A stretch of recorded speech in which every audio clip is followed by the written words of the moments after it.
tudo bem com vocês?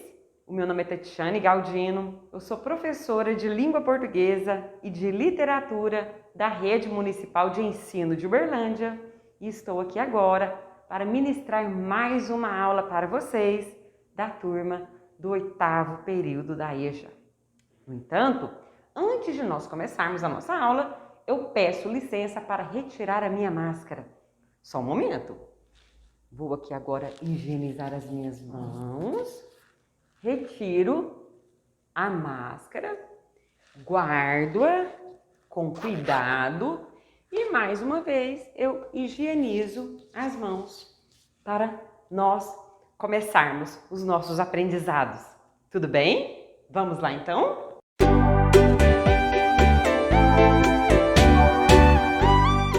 Olha, turma, para a aula de hoje nós vamos falar sobre um tema importante para as linguagens, tema importante para as nossas vidas, que na verdade é a relação entre linguagem e arte. E vamos discutir esse tema por meio de um conteúdo também muito importante, chamado intertextualidade, tá bom? Mas antes de nós pensarmos sobre a intertextualidade, quero conversar um pouquinho com vocês sobre algo básico, importante, imprescindível para os nossos estudos, que é a noção de texto. Ora, o que é texto? Será que um texto é composto apenas por palavras escritas? Será que texto tem que ter uma extensão, ou seja, eu tenho que ter uma folha repleta de palavras, de frases? Ou um texto, ele pode aparecer sobre variados aspectos, variadas formas? Exatamente, eu vou mostrar para vocês que um texto não tem que ser necessariamente composto apenas por palavras, tá bom? Vamos à definição do que é texto? Venham comigo. Texto é uma manifestação da linguagem, uma mensagem usada para transmitir informação de um autor para um leitor. Tudo aquilo que produz um sentido completo, que seja uma mensagem compreensível, é um texto, tá bom? Estes textos, turma, eles podem se manifestar, serem representados, conforme eu já disse, por palavras, frases, mas também podem ser representados por apenas imagens, ou ainda pode ser representado tanto por imagens quanto por palavras, isto é, por uma combinação, uma associação. Dessa forma, vamos pensar em 3 possíveis classificações para o texto. O texto verbal, aquele composto por palavras, o não verbal, composto por imagens, e os textos mistos, que combinam as imagens e as palavras. E nada melhor do que nós pensarmos agora nos exemplos, nas aplicações práticas das classificações de texto que eu acabei de mencionar para vocês, tá bom? Aqui eu selecionei um pequeno trecho de um poema de um autor português chamado Fernando Pessoa. Certa vez ele escreveu o seguinte: valeu a pena? Tudo vale a pena se a alma não é pequena. Temos a representação aqui de um texto verbal, justamente porque é composto por palavras. Tudo bem? Na sequência, eu trago uma imagem aqui de um livro. E a partir deste livro, vejam a riqueza. Brota-se um grande e belo castelo, uma ponte, uma floresta, pedras, árvores, toda aqui uma grama, enfim, um cenário digno dos nossos contos de fadas, não é? Nesta imagem, eu não preciso de absolutamente nenhuma palavra para que eu entenda o sentido que ela me representa. Ora, Tatiana, então quer dizer que uma simples imagem é um texto? Claro. Qualquer imagem que seja capaz de produzir, de transmitir a vocês um sentido, uma mensagem, vocês podem considerar que é um texto, com tranquilidade, tá bom? Então, resumindo, esta imagem é sim um texto não verbal. Combinado? E, na sequência, eu trago um texto misto, que é o que eu já mencionei com vocês. Uma combinação entre palavras e a imagem. Aqui eu tenho uma moça, percebem? E a moça está pensando. Vamos observar aqui o que é que ela está pensando? Olhem, tomara que hoje, depois da aula, ele me convide para jantar. Ela está desejando, ela criou expectativas, ela está sonhando com a possibilidade de um convite para jantar.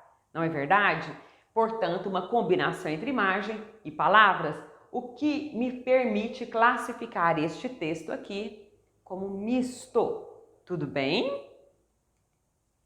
Certo. Se nós já acabamos de pensar no conceito do que é texto, qualquer mensagem que nos é transmitida, uma mensagem portadora de sentido.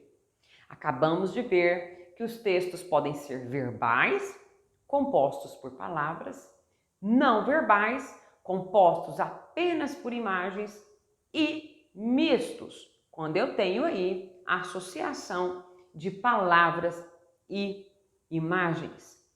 Feita essa exposição, com a segurança de que nós já sabemos o que é um texto, eu começo a falar com vocês agora sobre a intertextualidade. A palavra intertextualidade é formada a partir da combinação do prefixo inter com textualidade. Inter significa entre. Sendo assim, intertextualidade diz respeito a uma relação entre textos. Vamos então à definição? A intertextualidade é um recurso utilizado entre textos, ou seja, é a relação que um texto estabelece com o outro. Os textos podem apresentar integral ou parcialmente partes semelhantes ou idênticas de outros textos produzidos anteriormente. Vamos pensar de forma prática?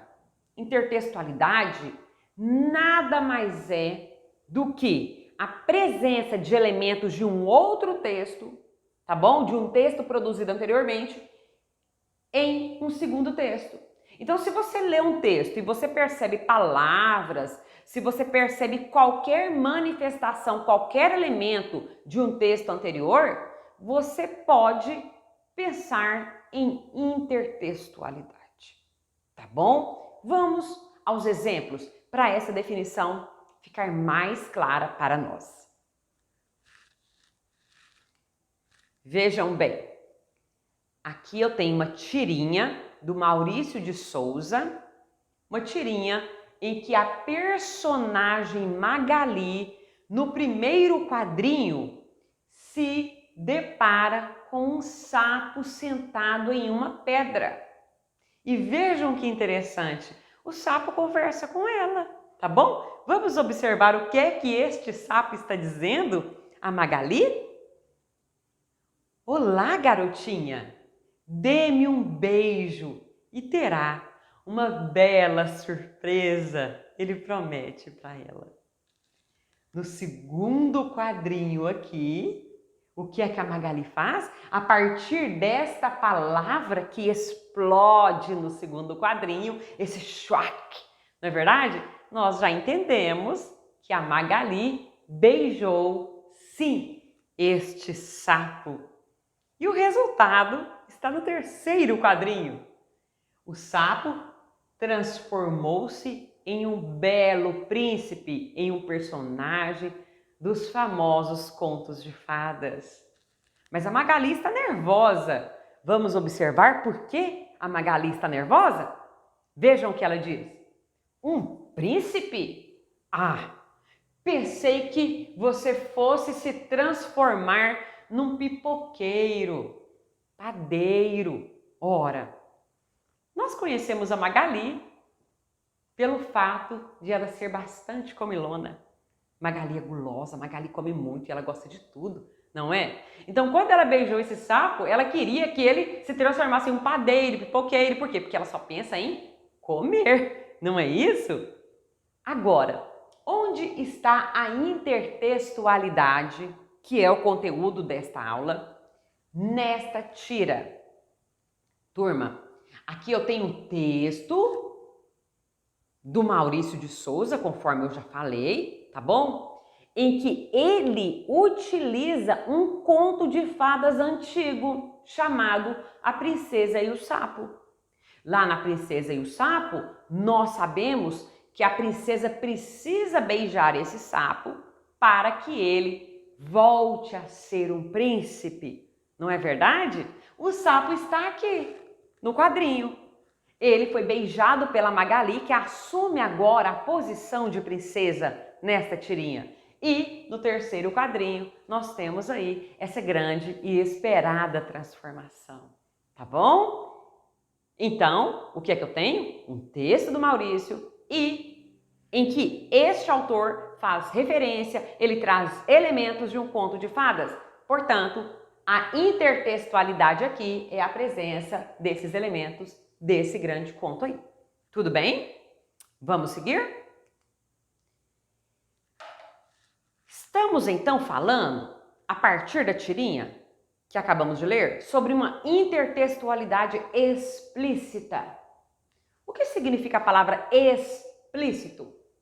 Explícito é aquilo que está à vista, que eu percebo com facilidade, que está claro, eu bato o olho e vejo. Tudo bem? A intertextualidade explícita, ela é marcada pelas seguintes características. Ela é clara e fácil de ser identificada pelo leitor. Ela estabelece uma relação direta com o texto original.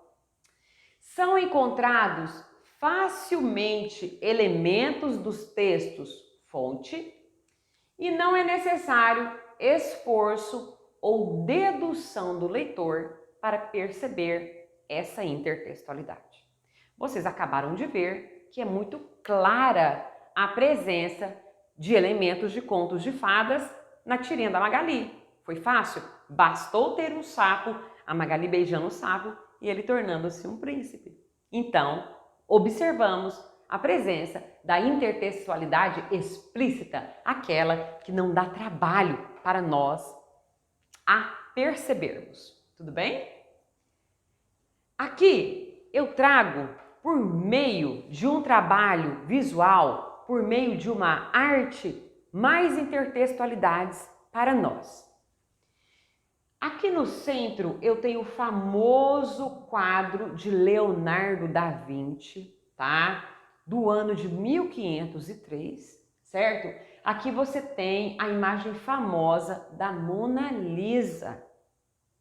E a partir da Mona Lisa, desta obra original e anterior, eu tenho 4 possibilidades de releituras, 4 intertextualidades. Aqui vocês têm um anúncio publicitário, não é verdade?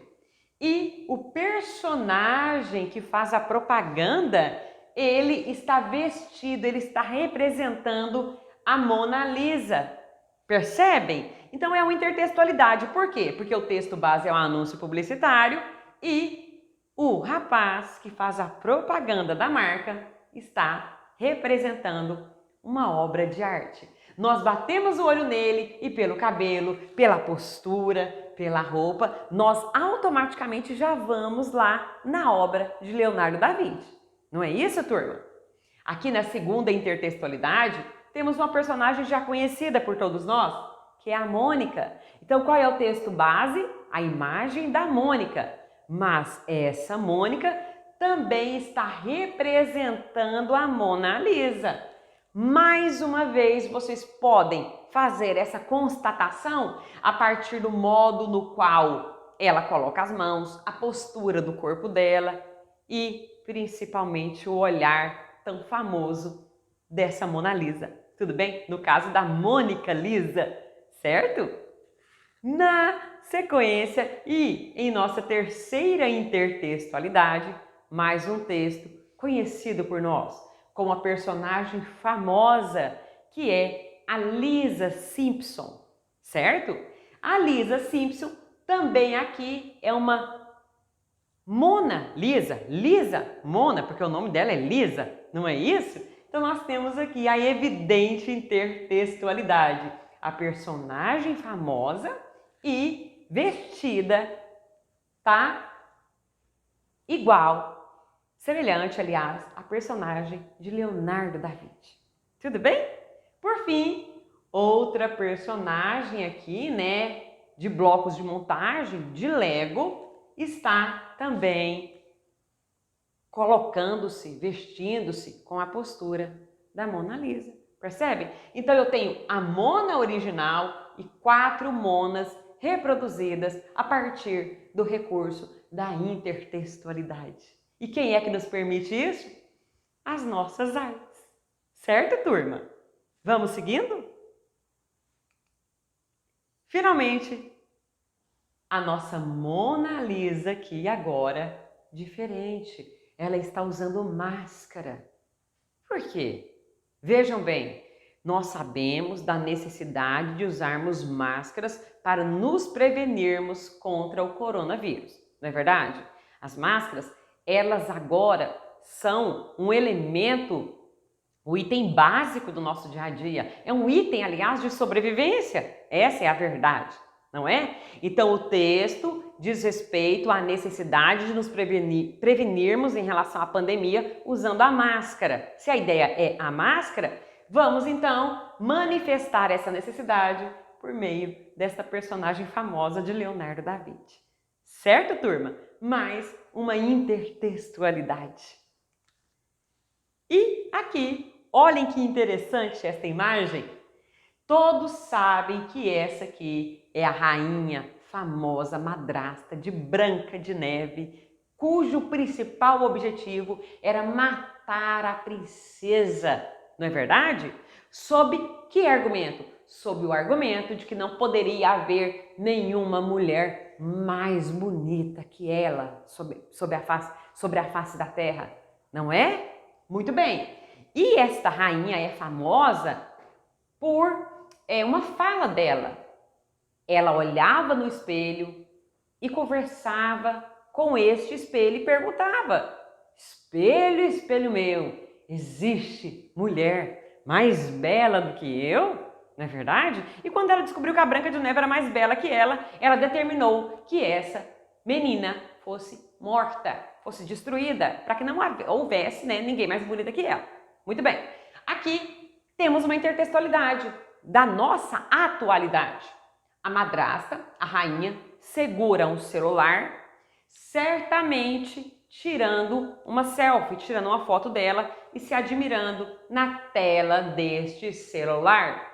Portanto, temos encontros de elementos de um texto passado, famoso, conhecido pela nossa tradição literária, certo? Sendo reatualizado com elementos da nossa modernidade, elementos tecnológicos que fazem parte da nossa vida, não é?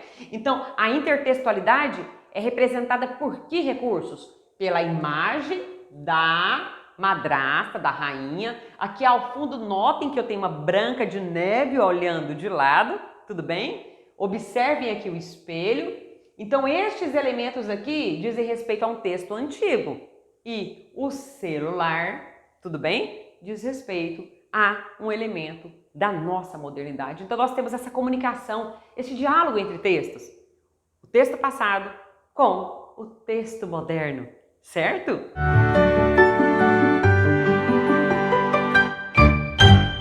Eu espero que vocês tenham gostado. Aguardo vocês para a nossa próxima aula, tudo bem? Para que nós possamos aprender cada vez mais. Tudo bem, turma? Fiquem bem, fiquem com Deus.